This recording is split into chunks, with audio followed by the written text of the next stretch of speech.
Hey guys, how's it going? Today I'm going to do another basketball video, another top 10 ranking video. We've done several of these already, and today we're going to be looking at the top 10 NBA what-if careers. And by what-if careers, I mean like players that had a Hall of Fame level career, but it could have been better. Like if they were injured or something caused them to retire. In some cases they even like died. So their careers were cut short for some reason by injury or whatever, and I wanted to go over this ranking.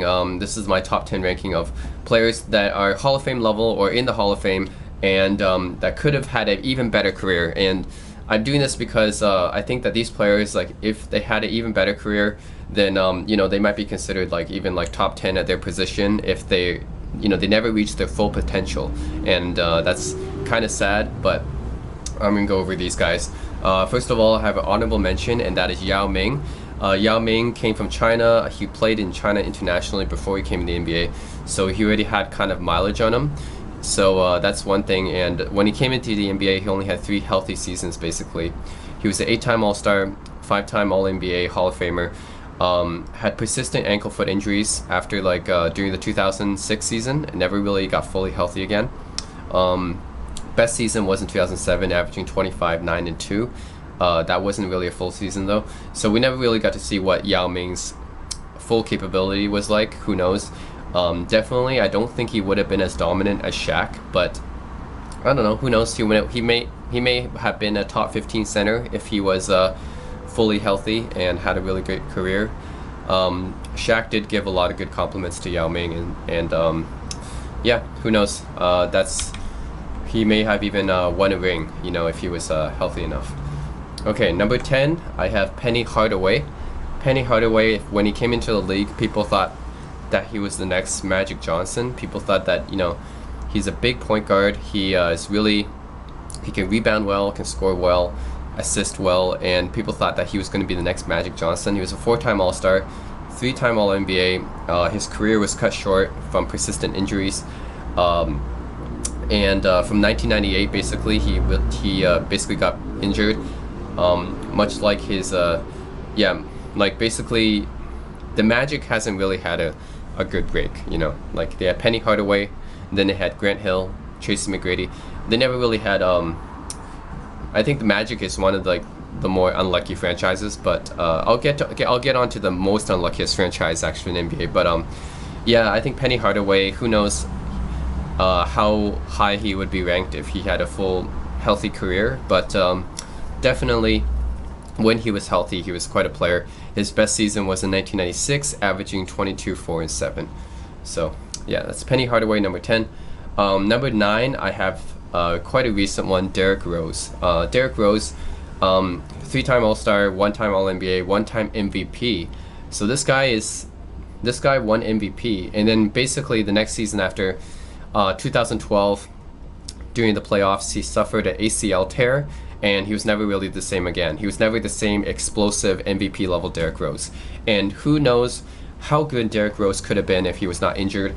At the time, he was considered one of the best players in the league. I don't think he really deserved the MVP in 2011. I think LeBron actually deserved it, but nevertheless, I think Derrick Rose was one of the top 3 players in 2011. So definitely he had a case, but I don't think he should have won. But anyways, he won MVP in 2011, averaging 25, 4, and 8 a game, and that's also his best season.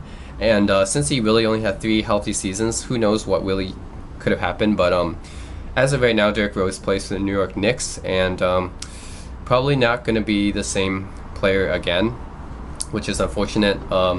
If he had a full healthy career, I don't know, maybe he would have been a Russell Westbrook. And Russell Westbrook, I think you can make an argument that Russell Westbrook is the top 15 point guard of all time. And if Derrick Rose was fully healthy, maybe he'd just be Westbrook. I don't know, a top 15 point guard. Alright, number 8, I have Bernard King, who is a 4-time All-Star, 4-time All-NBA, Hall of Famer. Strangely enough, his number still isn't retired by the New York Knicks, and he is one of the all-time New York Knicks legends, so I don't know why. He was the 1985 scoring champion when he tore his ACL, and when you tear your ACL like Derrick Rose or Bernard King, you're basically not going to be the same type of player again. And he was an explosive type of player. His best season was in 1985. The season he tore his ACL, he averaged 33, 6, and 4 a game. So that's just incredible numbers. He was basically like a Tracy McGrady type of player, very, very explosive in his prime. It's unfortunate that he got injured in his prime, and at the time he didn't have modern medicine, modern training. So when you tear your ACL in the 1980s, it's basically your career is over. Fortunately for Bernard, actually, he managed to get an All-Star appearance even after he tore his ACL, but he was not the same type of player again. He wasn't the same type of explosive player that took the New York Knicks to the playoffs in the 80s. So yeah, that's Bernard King. Who knows if his career was healthy? I don't know. Maybe this is Bernard King and Tracy McGrady. I'm kind of gonna lump him in a similar type of argument here. That if their careers were healthy, if they were like that their whole career, maybe they could have been like I don't know, Dwayne Wade type of player. I mean, Dwayne Wade got injured too, but Dwayne Wade at least had a little bit of a healthier career than Bernard King or Tracy McGrady. So they could have been that high, and Dwayne Wade is the top 5 shooting guard of all time. So who knows? You know, maybe Dominique Wilkins. You know, Dominique Wilkins was explosive. He also got injured, but still, Dominique Wilkins had a much better career. So who knows? That's Bernard King. Number 7, I do have Tracy McGrady. Tracy McGrady, 7-time All-Star, 8-time All-NBA. He was 2-time scoring champion, first time in 2003 and 2004. And since 2006, he suffered recurring injuries, like back spasms and just various injuries. He was never able to sustain his excellence. Tracy McGrady is probably most famous for his explosiveness. The best example of his explosiveness is the game in which he scored 13 points in 33 seconds. That's probably his most famous moment, and that just highlights how explosive he can be. He was considered on par with Kobe Bryant for being the best shooting guard at that time, before he had those injuries. So when he was healthy, I guess you can make a case that he was as good or even better than Kobe Bryant, because he was a better all-around player. I think his best season was in 2003, when he averaged 32, 6.5, and 5.5. When you look at those numbers, then you realize he's actually a better all-around player than Kobe Bryant was. And you know, who knows, if he was healthy his whole career, maybe he would have won a few rings, maybe he would have won an MVP, who knows, and maybe he would have been in the conversation with Kobe Bryant and Dwayne Wade for being the best shooting guard of his generation. So yeah, that's Tracy McGrady. Number 6, I have Drazen Petrovic. Drazen Petrovic, he was never an All-Star or All-NBA, but I put him on this list because he was a rising star at the time. He's still considered one of the best European players of all time. He was basically a pioneer because he was one of the first Europeans, I guess, to play in the league. This was back in the 80s. There's not many Europeans at that time in the league. He was one of the first. And he was a rising star on the New Jersey Nets before his untimely death at age 28 in a car accident. So yeah, if he didn't die, I don't know how he would have gotten, but he was already 28. When you're at 28 years old and you're kind of already in your prime, and I don't know, 29, 30, like, he probably would have had a few good seasons, but I don't think he would have been like, I don't think he would have like won an MVP or something like that. But I definitely think he could have been like an all-star for like a few years. You know, who knows? The previous season in 1993 was his best season. He was averaging 22, 3, and 3.5, which are not really, those are not really Bernard King or Tracy McGrady numbers, T-Mac numbers, but, you know, he was still on the rise, you know, so who knows? He was in his prime, and he unfortunately, you know, died in a car accident, so who knows how good he might have been. But I don't think that he would have been as good as, you know, I don't think he would have made the list of the top 15 or top 20 shooting guards, even if he was healthy, mainly because he was already kind of in his prime. So, yeah. All right, number 5, I have Grant Hill. And Grant Hill is a 7-time All-Star, 5-time All-NBA.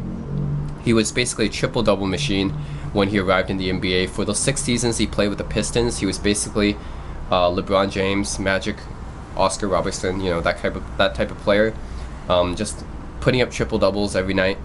Right before he got traded to the Magic, he had various ankle injuries when he was with the Magic in 2000, and he was never really the same again. His best season was in 1997 when he averaged 21, 9, 7, and 2. And those are just incredible all-around numbers. When you look at the all-around type of player that Grant Hill could have been, yeah, there's an argument that if Grant Hill was fully healthy during his career, maybe he would have been LeBron James. Well, maybe not. I don't think he was as strong as LeBron James, but he definitely would have been, you know, he definitely would have been, maybe he would have been a top 10 small forward, maybe he would have been top 15, but I don't think that he would have been a top 5 small forward, because it would take, I don't know, like even if Grant Hill was healthy, I don't think that he would surpass LeBron James and Larry Bird, who are the top 2 small forwards unanimously. I don't think he would have surpassed Dr. J.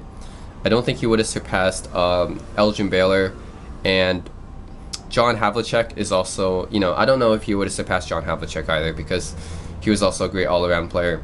So I think Grant Hill, if he was healthy, he could have been top 10 all-time small forward, but top 5, I don't think so. Anyways, that's my opinion on Grant Hill, if he was healthy. Okay, so David Thompson, I have number 4, David Thompson. 4-time All-Star, 2-time All-NBA, he is Hall of Fame. He is the player who stopped UCLA's 88-game winning streak, you know, that was led by Bill Walton. He had 73 points in a game before. Some people don't know this, but David Thompson, this guy that is not that well known, he had 73 points in the game, and was considered Michael Jordan's idol. The reason why I have David Thompson ranked at number 4 so highly is because he was basically Jordan before Jordan. Like, he had amazing athletic ability. He could jump like, he's basically Air Jordan before Air Jordan. You know, he was like, he could like jump really high. He basically like was one of the best dunkers ever, and he had an amazing college career, and his NBA career was actually on the trajectory, was on the rise, and he never really got to his peak because of drug problems. So David Thompson didn't really get injured, but he had drug problems. He had cocaine habits, and because of that, since 1978, his best season when he was averaging 27, 5, and 5 a game, you know, those are Michael Jordan numbers, 27, 5, and 5, his career has been steadily declining since then. And you have to keep in mind that David Thompson was young at the time. He was like only 24 or 25 that season, and he wasn't even in his real prime, really. And if he didn't have his cocaine problem, you know, who knows, he could have been, I'm not going to say like Michael Jordan, but maybe he could have been like Kobe Bryant type of player, you know, like close to Jordan, you know. I don't think he would have been like Michael Jordan, but I think he would have been somewhat close to Michael Jordan. So that's why I'm ranked so high, because David Thompson's potential, he could have been, you know, like a pseudo Jordan, you know, if he was really healthy. And a pseudo Jordan would be like an easily top 10, top 5 shooting guard of all time, you know. So yeah, that's my opinion on David Thompson. All right, number 3, this is the saddest one I have on my list. Number 3 is Maurice Stokes. Not many people know about this player, Maurice Stokes. He played in the 50s. He only played 3 seasons, and he's a 3-time All-Star, 3-time All-NBA. He's the most tragic story on here. He's a Hall of Famer, but Maurice Stokes was a player that led the league in rebounds back in 1958. He was one of the best rebounders ever in the 50s. He only played 3 seasons before he suffered a career-ending head injury, and so basically in 1958, last regular season game, he suffered a head injury, and then on the plane trip back to a playoffs game, I think he had a stroke. He had a stroke on the plane, and basically he was paralyzed. Like, he was permanently paralyzed, and he wasn't able to play again. He wasn't even able to, you know, really move or do anything with his life, which is really, really sad. But at the time, you know, he was a really great player. Who knows how good Maurice Stokes could have been. His average was 17, 18, and 6 in 1958. Like, just think about that. 17, 18, and 6. He was one of the best rebounders ever. And he played on the Cincinnati Royals, which was the team that drafted Oscar Robertson. So if Maurice Stokes, Jack Twinman, and Oscar Robertson played on the same team, you know, maybe that would have changed NBA history. That would have changed the number of rings Oscar Robertson had, it would have changed. It would have changed NBA history basically if Maurice Stokes didn't have that injury. So this is one of the yeah, this is one of the biggest what ifs, I think, is Maurice Stokes. And not many people know about this player because number one, he played in the 50s, and number two, he only played 3 seasons. And most people don't know this because, yeah, like he's actually the third. If you look at his average, he only played 3 seasons, but his average of 17 rebounds a game is top 3 all time of the average rebounds. So number 1 is Will, 2 Bill Russell, number 3 is Maurice Stokes. And since he didn't play like a lot of seasons, many NBA records lists will have Bob Pettit actually in the number 3 spot with 16 rebounds a game, but the actual number 3 leading average rebounder of all time is Maurice Stokes.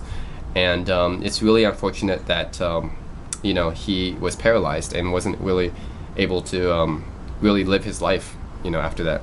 So that's sad. Number 2, I have Andris Sabonis. Andris Sabonis, considered one of the best European players of all time. He was never really able to play in the NBA in his prime. Firstly is because of the Soviet Union kind of restricting him from playing in the NBA at the time. He was drafted in '86, but he came to the NBA in '95, like 9 years after he was drafted. And by that time, he already had a lot of mileage. He already had a lot of injuries. At that time, he's already a shell of himself. So we'll never know how good a prime Sabonis would have been in the NBA. But his best season was in 1998, averaging 16, 10, and 3. So he averaged 16, 10, and 3 already past his prime. So I don't know. In his prime, who knows how good of a player he would have been. Maybe he would have been a top 10 center of all time. Maybe even top 5. I don't know. This is a really hard what if because Sabonis, a lot of what people say about Sabonis comes from word of mouth.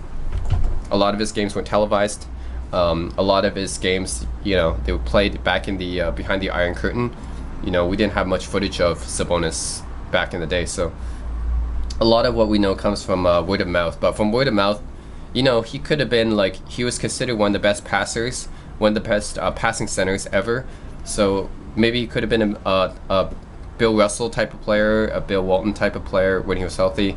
Maybe he could have been that type of player. And if he was fully healthy, if he played his entire career in the NBA, who knows? Maybe he would have been top 10, top 5 center of all time. But yeah, it's too bad we'll never get to know. But we do know that he averaged 16, 10, and 3 when he was past his prime. So that's actually pretty good numbers.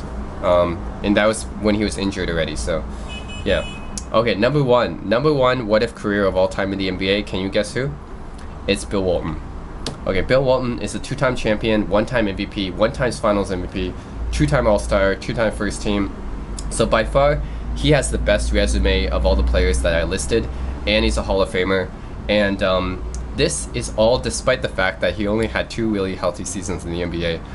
Like he had an MVP, Finals MVP, 2 rings, 2-time first teams, and he only really had 2 healthy seasons. That just goes to show, what if Bill Walton was fully healthy in his career?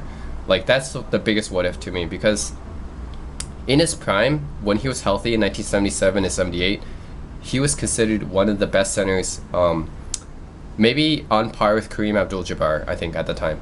He was considered on par with Kareem. So at the time, I don't know, like Kareem is considered by a lot of people as the best center of all time, and if not, definitely a top 3 center of all time. And Kareem is actually considered by most people the number 2 or number 3 best player in the game in NBA history. In NBA history, Kareem is considered like 2nd, 3rd best player of all time. And I mean, to me, he's also number 2 of all time.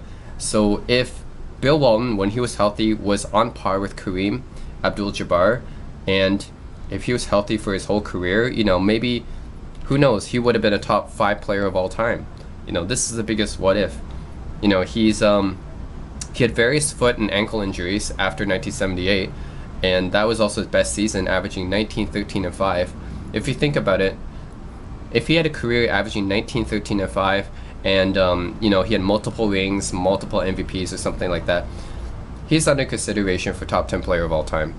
And yeah, who knows, So that's my biggest what if, is Bill Walton. That's unfortunate that he got injured, but I have to say the most unluckiest NBA franchise ever is the Trailblazers.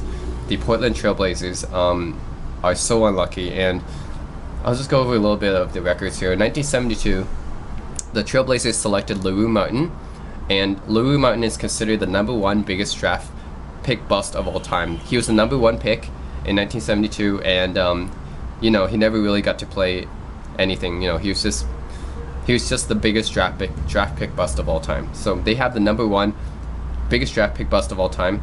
1975, they drafted Bill Walton, who only had 1.5 healthy seasons for the Blazers. He only had 1.5 seasons when he was healthy, and if he was fully healthy during his career, who knows? Maybe the Blazers would have multiple championships. Maybe the Blazers would have been a dynasty. Who knows, right?